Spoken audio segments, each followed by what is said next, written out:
America के Ohio राज्य में एक नया बिल पेश किया गया है जो कुछ देशों के ग्रीन कार्ड होल्डर्स को वहां की जमीन खरीदने से रोक सकता है। अगर ये बिल पास हो गया तो China, Russia, Iran, north Korea, Cuba, Venezuela और सीरिया से जुड़े ग्रीन कार्ड होल्डर ओहियो में नई प्रॉपर्टी नहीं खरीद पाएंगे, खासतौर पर उन इलाकों में जो क्रिटिकल इंफ्रास्ट्रक्चर के करीब आते हैं।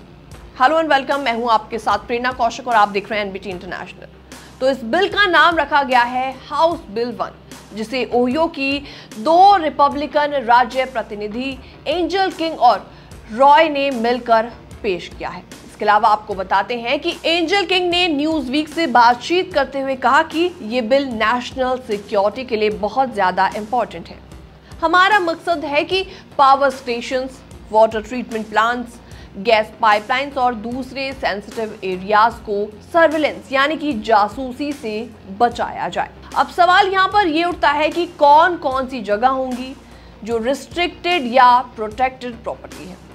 तो इस बिल के मुताबिक 25 मील के रेडियस में आने वाले ऐसी सभी जगह प्रोटेक्टेड मानी जाएंगी, जिसमें बिजली घर शामिल है, रेलवे स्टेशन और प्रॉपर्टी शामिल है, डैम शामिल है, ट्रकिंग टर्मिनल शामिल है, एयरपोर्ट्स भी इसमें शामिल है, मिलिट्री बेसिस भी इसमें शामिल है, खेती की ज़मीन भी इसमें शामिल है। मतलब सिर्फ शहर नहीं, गांव और एग्रीकल्चरल एरिया भी इस बिल के दायरे में आएंगे।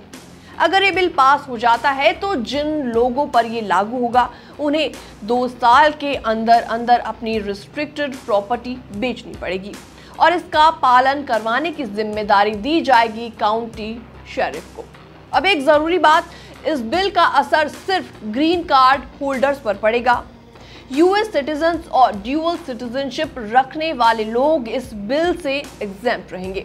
यानी अगर कोई भारतीय मूल का व्यक्ति अमेरिका का नागरिक बन चुका है तो इस बिल से उस पर कोई असर नहीं पड़ने वाला। साथ ही साथ इस बिल में एक और शर्त रखी गई है, ओहियो के सेक्रेटरी ऑफ स्टेट हर 6 महीने में उन देशों की लिस्ट अपडेट करेंगे जिनके नागरिक पर ये पाबंदी लागू होगी। अब बात करते हैं इस बिल पर हो रही क्रिटिसिज्म के बारे में। दरअसल ओहियो रियल्टर्स एसोसिएशन ने कहा है कि ये कानून सिर्फ नेशनल सिक्योरिटी से जुड़े हाई रिस्क मामलों पर ही नहीं बल्कि रोजमर्रा की सिंपल रेजिडेंशियल खरीदने को भी रोक देगा। यानी कोई आम ग्रीन कार्ड होल्डर जो सिर्फ एक घर खरीदना चाहता है वो भी इस कानून की वजह से घर नहीं खरीद पाएगा अगर वो रिस्ट्रिक्टेड जोन में आता हो तो।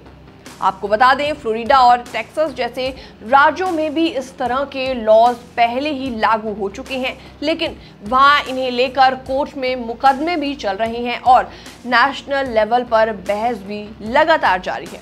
कई क्रिटिक्स का कहना है कि ये कानून इमिग्रेंट्स के खिलाफ है और डिस्क्रिमिनेशन को बढ़ावा देता है।